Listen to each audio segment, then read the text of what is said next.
Bienvenue sur edukia.com, la plateforme dédiée aux études supérieures et à l'orientation scolaire et professionnelle en Afrique. Je m'appelle Ina et j'ai le plaisir de partager avec vous tous les conseils qui vous permettent de choisir un avenir professionnel qui vous ressemble. Alors sur edukia.com, vous retrouverez tout ce qui est fiche métier, annuaire de formation au niveau local, mais aussi un test d'orientation pour vous positionner. Alors donc aujourd'hui, nous allons faire un nouveau Zoom métier. Et pour cela, nous recevons un invité de marque que je suis sur Instagram qui s'appelle Monsieur Tiemoko Sila. Il va nous permettre de nous immerger dans un univers créatif, de découvrir son parcours, mais aussi ses missions au quotidien. Merci Tiemoko, en tout cas c'est un grand plaisir que tu sois avec moi aujourd'hui. Donc je vais te demander de te présenter pour que les internautes en sachent plus sur toi. D'accord. Moi c'est Tiemoko Sila, je suis illustrateur graphiste. Je travaille essentiellement dans le domaine de l'édition jeunesse avec le magazine Planète J'aime lire. Vous pouvez suivre mes actualités, mes travaux sur ma page Instagram, Tiem Sila, ou sur ma page Facebook également Tiem Sila. Ok, super. Alors, une question que j'aime bien, je voulais savoir, quand tu étais enfant, qu'est-ce que tu voulais faire? Ok, quand j'étais enfant, ce que je voulais faire, c'était de créer ma propre bande dessinée. Donc, qu'est-ce que je faisais à l'époque? Dans ma chambre, j'avais un album de Lucky Luke, donc qui faisait 42 planches, donc c'est les planches de BD.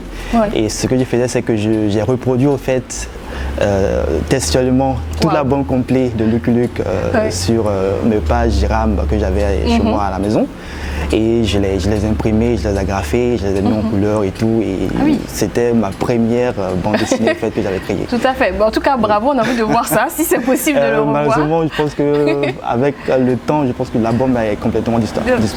Ok, donc déjà un peu, finalement, les prémices de ce que tu allais faire par la suite. Maintenant, on va voir qu'est-ce qui s'est passé entre-temps. Pas oublier que quand j'étais au CE1, je ne sais pas si tu te rappelles encore, il y avait des cours de sciences où on faisait des dessins d'organes humains, donc la dent, les bras avec la flexion. On disait même les fleurs, ce genre de choses. La décoration et tout. Voilà. Donc ce que je faisais, c'est que je prenais déjà mes premières commandes là au fait, avec mes amis de classe, donc je réalisais pour eux en cachette pour ne pas que le professeur ou le maître sache. Donc c'est comme ça au fait que j'ai commencé, j'ai redessiné les bras en flexion, les dents. Et tout, l'appareil digestif et tout. Oui, même ça, tu les rendais stylés. Voilà. Donc, comme quoi, j'ai envie de dire que les choses ne viennent pas par hasard. C'est un signe, donc la preuve. C'est là en fait que ça a commencé. Voilà, exactement. Alors, peut-être que justement, on va embrayer directement sur ça a été quoi ton parcours scolaire et universitaire. Ok, là, mon parcours scolaire, donc parcours scolaire classique, donc CP1 jusqu'au CM2, entrée en 6e et tout, avec les commandes d'appareil digestif.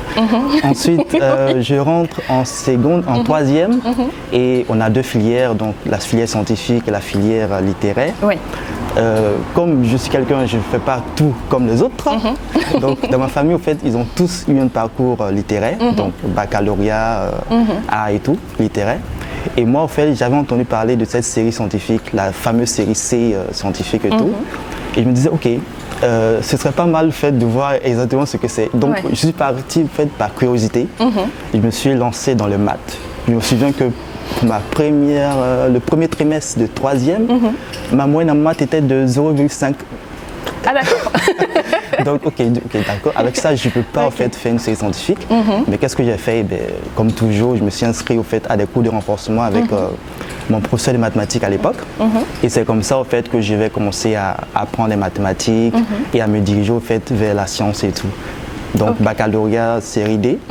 Et ensuite, je m'oriente au fait vers les métiers. Je voulais faire au fait de l'architecture à l'époque. Pour dessiner. Toujours rester dans le domaine de dessin parce que j'aimais bien dessiner.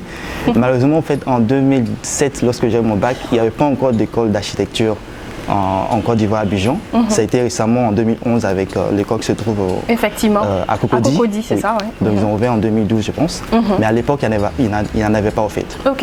Donc, qu'est-ce que j'ai fait entre le dessin et les sciences? Donc, j'ai choisi les sciences et je me suis inscrit au tronc commun d'Abou Adjamé. Donc, j'ai passé 2 années à apprendre l'anatomie, encore du dessin. Justement, on souligne quand même dimension médicale Oui, quand même à Bouba Diop. Ok.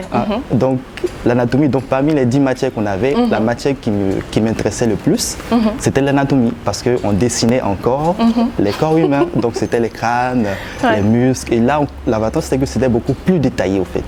Donc ça me permettait au fait de me lâcher là-dessus, et malheureusement, heureusement, le concours n'a pas marché.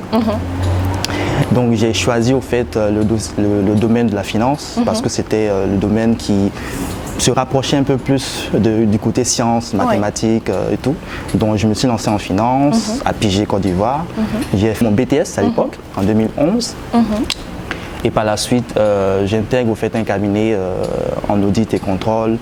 Je passe 4 ans. Et, très sérieux. Oui, 4 ans et à faire des balances des états financiers, des tableaux Excel. Et je me suis dit, ok, d'accord, mais je ne me voyais pas au fait là-dedans pendant 40 ans à faire ce métier. Bien qu'il y avait des évolutions de poste, directeur financier et tout. Mais comme c'était un métier que je n'avais pas choisi, bon, je l'avais choisi par défaut, parce qu'il fallait avoir un métier. Donc je l'ai choisi par défaut. Et, mais dans ma tête, au fait, j'avais toujours gardé ce côté dessin-illustration. Même bien que dans mon CV, il y a la partie loisir. Oui. Et dans la partie loisir, ce que je mettais, c'était faire du vélo, lire et art graphique. Ok. Et anecdote, c'est que quand je vais en entretien, j'ai mon CV et c'est pas pourquoi, mais j'ai toujours mon book. C'est-à-dire mes dessins en fait que j'ai fait. À l'époque, en 2012, j'avais fait des couvertures de romans et tout. Donc je l'avais toujours sur moi lorsque je partais en entretien. Et pendant l'entretien, en fait, ce que moi qui m'intéressait, en fait, c'est le moment en fait, où le recruteur va me dire vos loisirs et tout. Qu'est-ce que c'est? Malheureusement, en fait, dans les entretiens, les gens ne s'y attardent pas trop parce que bon, c'est pas la ligne du CV qui intéresse beaucoup. Sauf dans un entretien en 2017, donc c'est juste le bureau d'à côté. Je vois une annonce assistant comptable, financier et tout. J'y vais. Donc j'envoie mon CV et je prends mon book avec moi. À l'époque, en fait, j'étais comptable dans une société à Beaunois. Donc je suis venu un week-end, un samedi, dans la société qui recherchait en fait un assistant comptable. Et au cours de l'entretien se passe bien et tout, et la fameuse question arrive enfin. Donc la question que j'attendais depuis toujours. Je vois au fait la dame qui me demande, ok, mais en dehors de la comptabilité, qu'est-ce qui vous passionne encore de plus au fait, en dehors de la comptabilité? Et là, je me dis, ok, d'accord, c'est le moment de dire exactement ce qui me passionne, à part la comptabilité. Et je dis, ok, d'accord, moi, en fait, ce que je fais, c'est que je dessine, je fais de l'illustration, je fais des couvertures de romans et tout. Et elle me dit, ah, d'accord, c'est intéressant. Est-ce que vous avez des trucs à me présenter tout de suite? Effectivement, j'ai des trucs à vous présenter. Un comptable tout de suite, qui dessine. Je sors mon book. Donc, à l'époque, j'avais un exemplaire de la couverture d'une écrivaine que j'avais fait la couverture. Je sais pas si tu le connais, Yeni Didi. Malheureusement non. Mais... Yeni Didi qui est une blogueuse au fait en Côte d'Ivoire et tout. À l'époque, j'avais fait au fait la couverture de son roman, Une passion interrompue. Donc je présente la couverture à la dame et tout, elle est ok, d'accord. Et je présente mon book, les illustrations que j'ai fait depuis 2012 en côté de la comptabilité. Et là, elle me dit au fait, il y a une entreprise au fait qui cherche un illustrateur. Ils sont tout juste à côté. Si ça ne vous gêne pas, je lui transfère au fait vos contacts et peut-être qu'ils vont entrer en contact avec vous. Ok, d'accord. Et l'entretien se termine là. Moi, je prends mes affaires, je rentre à Beaunois.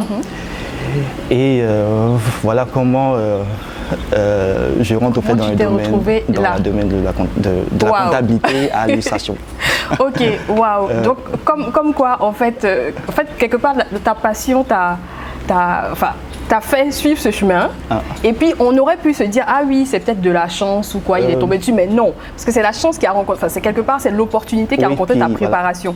Si tu n'avais pas emmené ton book à chaque fois, surtout avec la mention art graphique au fait que... Oui, exactement. En tout cas, bravo. Comme quoi, donc soyez préparés, hein, on ne sait jamais quand la chance arrive. Et du coup, donc c'est comme ça que tu te retrouves à travailler chez Bayard. Et du coup, justement, moi, je voulais savoir au quotidien, quelles sont les missions que tu as? Qu'est-ce que tu fais? Ok, au quotidien, en fait, à Bayard Afrique, ce qu'on fait essentiellement, c'est un magazine enfant, donc qui est adressé aux enfants de 5 à 10 ans. Donc, il y a pas mal de rubriques là-dedans, telles que là, c'est le roman qu'on fait. Mais au quotidien, ce sera beaucoup de réunions, de débriefs du contenu. Donc, essentiellement, la page jeu, qui est animée chaque jour par moi et l'équipe. Donc l'idée c'est de proposer au fait des jeux ludo-éducatifs aux enfants. Donc ça passe par les labyrinthes, les jeux d'ombre, parfois des puzzles. Et on a une rubrique qu'on appelle la super devinette où on propose des questions aux enfants.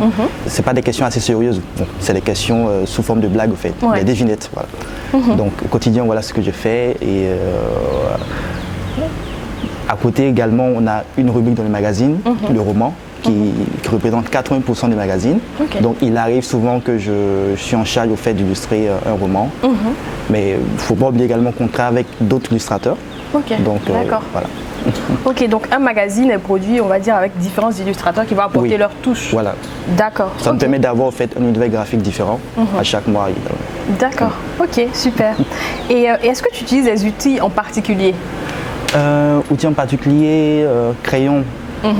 Crayon feuille. Sinon pour le magazine principalement on est sur du numérique. Donc tablette graphique, ordinateur, logiciel, Photoshop, Adobe. Bon, voilà. Ok, donc c'est ces logiciels là qu'il faut maîtriser. Oui, il faut surtout que moi en fait comme j'ai pas fait d'école de graphisme, donc c'est le fait que j'ai appris au fait sur internet avec des vidéos YouTube, parfois en anglais. Donc l'anglais également c'est important. Donc, parce que je dis ça tout le temps, donc du coup c'est bien que tu le mentionnes. Oui, parce que la majorité des tutos sont en anglais, c'est fait par des Américains. Donc c'est fait en anglais, donc du coup on télécharge les vidéos, on les regarde, on les répète à chaque fois jusqu'à ce qu'on maîtrise au fait une fonctionnalité. Et après c'est de la pratique au fait. Et voilà. Ok. Du coup je rebondis sur le fait que être graphiste illustrateur, ça demande de la patience. Oui, beaucoup de patience parce qu'il y a beaucoup d'années où tu pratiques le métier et tu ne vois pas forcément des résultats parce que tu es toujours plongé dans l'apprentissage au fait, jusqu'à ce que les années passent, les semaines passent et tu reviens en fait sur tes anciens travaux et là tu vois, ah ok d'accord, j'ai progressé au fait. Donc beaucoup de patience et beaucoup de discipline. D'accord. Beaucoup de discipline. Et est-ce qu'il y a d'autres, j'ai envie de dire, qualités et compétences qu'il faut avoir en plus des deux qu'on vient de citer? Du domaine de l'illustration, la qualité c'est l'imagination. Parce que pour créer des personnages, pour créer tout un environnement à côté de l'histoire, il faut beaucoup être curieux. Donc comprendre ce que les enfants regardent aujourd'hui, ce qui les intéresse aujourd'hui. Et leur proposer au fait un univers dans lequel il pourra se retrouver au fait. D'accord. Et à Planète J'aime lire, ce qu'on fait, c'est que les histoires qu'on crée, c'est les histoires qui sont rattachées dans lesquelles au fait, un enfant africain peut se reconnaître. Donc ça passe par les décors, ça passe par les vêtements, ça passe par tous les petits détails. Par exemple, d'habitude on fait des petites affiches comme ça, interdit d'uriner, amende 10 000 francs. Donc ces petits détails au fait qui fait que l'enfant peut se rattacher au fait à l'histoire, à son environnement et tout. Ok, super. Bon, en tout cas, chapeau, parce qu'effectivement, si vous prenez le magazine, vous allez voir, ça tient aux petits détails, mais c'est ça qui fait toute la différence et qui fait qu'on peut bien s'immerger dans l'univers, en tout cas, que vous avez voulu créer en tant que graphiste illustrateur. Alors, la question suivante que je vais te poser, c'est de savoir, est-ce qu'il y a des inconvénients dans ton métier? Inconvénient, c'est comme c'est un métier passion, donc il arrive souvent qu'on puisse être un peu trop perfectionniste. On travaille dans un métier de l'image et on veut produire l'image la plus quali possible. Donc du coup, il peut arriver qu'on soit perfectionniste, mais il a le respect aussi des délais. Le magazine, on a ce qu'on appelle un rotoplanning, donc il faut la respecter. Donc du coup, même si on veut produire l'image la mieux possible, mais il y a cette contrainte là, donc du coup il faut être efficace. Il faut être efficace, il faut aller à l'essentiel. Donc il faut aller à l'essentiel, il faut simplifier le maximum l'image, mais tout en racontant une histoire avec l'image en fait. Est-ce que tu aurais des conseils pour les jeunes qui veulent emprunter la même voie? Parce que du coup, la question qu'ils peuvent se poser, c'est de se dire, bon, alors, est-ce qu'après le bac, j'enchaîne directement avec des études de graphisme ou bien il n'est jamais trop tard et même si je fais une filière, on va dire, peut-être génératrice de revenus au sens classique du terme, je peux après bifurquer et revenir à mon envie de départ? Conseil que je pourrais donner, c'est de surtout être curieux. Être curieux, regarder autour de soi ce que les autres font, ce que les autres graphistes font, ce que les autres illustrateurs font. Essayer de ne pas, je dirais pas copier, mais essayer de pouvoir s'informer sur les nouvelles pratiques au fait du métier.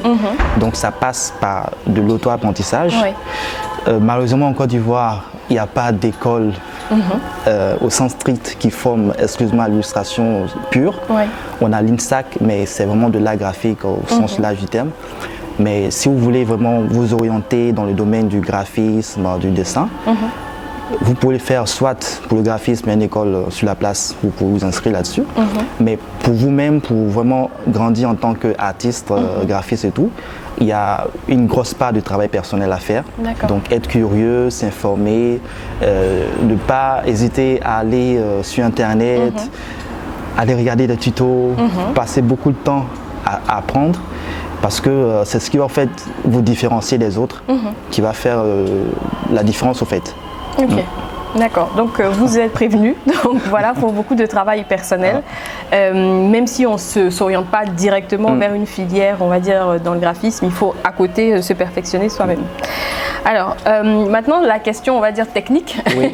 Ce que j'aurais aimé savoir, c'est, alors, c'est vraiment une indication, parce qu'on n'est pas, on connaît pas tous les salaires en Côte d'Ivoire, voilà, et on est précisément à Abidjan, donc il faut le préciser. Ce que je voulais savoir, c'est qu'est-ce que ça pourrait être la fourchette de salaire, c'est-à-dire que bon, je débute dans le graphisme et l'illustration, à quoi est-ce que je peux prétendre globalement? Donc une fourchette de salaire que je peux demander, parce qu'à l'entretien, le recruteur va peut-être me le demander. Tout à fait. Donc il faut que je lui donne une réponse qui me permet quand même de m'en sortir moi. Donc qu'est-ce que je peux dire par exemple qui ne semble pas énorme? En termes de rémunération pour un graphiste junior qui vient de commencer, on est dans un intervalle de 200 à 250 000 francs net par mois.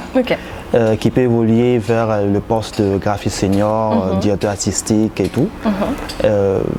Mais ce que j'ai l'habitude de dire au fait, c'est que il ne faut pas au fait faire ce métier parce qu'on cherche un avantage financier. C'est vrai, on a besoin d'argent pour payer ses charges et le loyer, mais ce qui est beaucoup plus important, c'est d'être professionnel également. Donc si vous êtes professionnel, si vous avez un book qui tient la route et que vous travaillez énormément, ça va se savoir et vous aurez au fait des offres au fait qui vont venir spontanément à vous. D'accord. La première étape, c'est vraiment de se former parce que sans formation, même si vous demandez un salaire net de 500 000 francs et que derrière vous n'assurez pas derrière, c'est pas professionnel. C'est bien qu'on fasse cette précision-là, comme ça donne une idée et de savoir aussi que c'est plus, je pense aussi beaucoup plus dès le départ la passion qui guide. Sinon, bon, il y a d'autres métiers où vous allez gagner sûrement plus en commençant, mais où vous allez sentir une sorte de tension, je pense, à l'intérieur de soi. Et je voulais justement savoir, parce que ça c'est une question aussi que beaucoup de jeunes se posent, c'est le côté indépendant. Est-ce qu'en étant graphiste illustrateur, je peux être indépendant et ne pas forcément travailler en entreprise? Tout à fait. Vous avez la possibilité en tant que graphiste de travailler pour une entreprise et vous avez la possibilité aussi d'offrir vos services à des clients extérieurs, mais pas dans le même secteur que vous. Par exemple, moi, je travaille pour Bayer Afrique qui fait de l'illustration jeunesse, édition jeunesse. Je ne peux pas, au fait, prendre des commandes d'un concurrent, au fait, qui fait la même chose que Bayer Afrique. D'accord.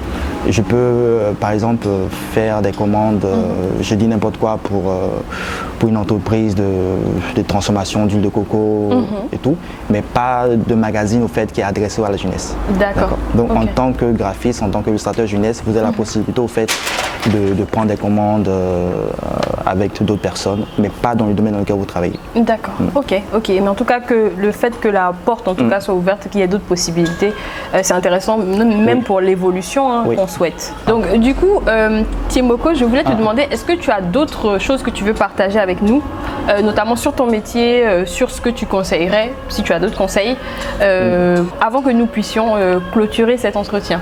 Ok, conseils pour des gens qui sont intéressés par le métier? Oui, voilà, qui se posent des questions. Parce que, des questions. En l'occurrence, notre cible se pose beaucoup de questions. Voilà. Ou même qui veulent y revenir aussi, parce qu'il y a des gens qui veulent faire des reconversions. Beaucoup de mes anciens camarades de lycée avec lesquels je dessinais qui ont totalement arrêté, qui se sont dirigés vers les métiers classiques. Ça peut arriver, c'est normal, ça dépend du parcours de chacun. Donc ce que je dirais en fait aux personnes qui voudraient s'intéresser au domaine de l'illustration du graphisme, c'est d'avoir beaucoup de passion, beaucoup de patience et de travail, discipline. D'accord. Et pour les illustrateurs, ce que je recommande, c'est d'avoir en fait un carnet de croquis avec soi, c'est-à-dire que c'est un carnet au fait qu'on va dessiner pas mal de choses. Donc ça passe par beaucoup de dessins d'observation. Donc ça vous permet de travailler votre œil graphique, ça va vous permettre de travailler au fait la gestuelle, donc la manière dont vous tenez le crayon. Tout ça en fait, ça vous permet de produire au fait des travaux assez rapidement, de suivre les délais parce que les délais sont très courts. On a des clients en fait qui vont vous demander des délais assez voilà. Donc il faut être assez rapide. Donc ça demande beaucoup de travail derrière. Parce que le travail que vous offrez aux clients, c'est juste une petite portion en fait, de l'apprentissage que vous avez fait en fait. Donc c'est le haut de l'iceberg. Tout le bas en fait, c'est du travail et le 2% que vous livrez, c'est juste le 2%, le résumé en fait, de tout cet apprentissage que vous avez cumulé. D'accord. Il y a un auteur en fait, qui me disait récemment que je suivais l'interview sur internet qui disait qu'en fait, vous devez impérativement vous débarrasser de tous les mauvais dessins pour produire au fait un beau dessin. C'est-à-dire un illustrateur qui dessine bien, c'est un illustrateur qui s'est débarrassé de tous ces mauvais dessins. Donc ça demande beaucoup de feuilles jetées à la poubelle. Donc vous débarrassez beaucoup de tous ces dessins, donc beaucoup de pratique. Donc ça demande de sacrifier ses week-ends parfois, de se retrancher quelque part et de dessiner. Ok. J'avais dit dernière question, mais du coup j'ai une autre question. C'est quoi la différence entre un graphiste et un illustrateur? Le graphiste, au fait, lui va se charger de tout ce qui est mise en page, identité visuelle. Donc il va travailler beaucoup avec des couleurs, des typographies, c'est pas, de la mise en page également, de magazines, d'affiches, de flyers. L'illustrateur, lui, son travail sera de mettre en image un test. Donc on lui confie un test, ça peut être un test pour un roman, un test pour un storyboard, un test pour, pour un flyers. Et lui, son travail, ce sera de traduire ces tests-là en image, au fait. D'accord. Donc essentiellement ce qu'on fait pour le magazine. Ça, c'est la dernière. Comment on fait pour percer? Parce que nous, on a vu comment tu es arrivé là. Mais si je suis un jeune homme ou une jeune fille et que je me demande mais comment est-ce que je vais faire pour réussir à travailler dans ce domaine, quels seraient tes conseils? Mon premier conseil, c'est de se faire savoir déjà. Parce que même si vous dessinez et que personne ne sait que vous dessinez, voilà, vous n'avez pas de commande, donc du coup, personne ne viendra en fait, vers vous spontanément en fait, pour vous passer une commande. Donc c'est d'être présent sur les réseaux sociaux, de créer une page Facebook, Instagram, de publier régulièrement si vous le pouvez. Donc vous publiez vos travaux, vous publiez ce que vous faites. Ce qui intéresse beaucoup les gens, quand je regarde surtout ma page Instagram, c'est le back-office au fait. Pas forcément le dessin fini comme ça à la couleur, mais comment en fait le dessin a été construit et tout. Donc vous allez voir que régulièrement je poste beaucoup de crayonnés, donc des dessins préparatifs, des dessins qui n'apparaissent pas forcément dans le magazine. Pour montrer au fait que ces dessins ont été rejetés, voilà. Pour montrer tout le travail justement qu'il y a derrière. Avant de remercier Timoko, nous tenons à souligner que Edukia.com vous accompagne dans tout ce qui est orientation scolaire, donc vous les jeunes, mais aussi vos enfants. Donc n'hésitez pas à faire appel à nos services pour choisir le métier qui vous correspond. Donc ce que je vous invite à faire, c'est que si vous avez aimé la vidéo et que vous avez appris beaucoup de choses, n'hésitez pas à la partager et à liker. Abonnez-vous également à la chaîne Edukia.com sur YouTube pour nous donner la motivation de continuer. Je compte sur vous pour partager la vidéo et susciter de nouvelles vocations. Donc je reviens à notre invité. Donc merci beaucoup Thiemoko d'avoir participé à cet entretien, de nous avoir appris énormément de choses sur le métier, sur le parcours, mais aussi sur le travail que cela demande. Ça a été un plaisir. Voilà. Donc merci. Nous avons été très heureux d'être en votre compagnie aujourd'hui et je vous dis à très bientôt sur edukia.com.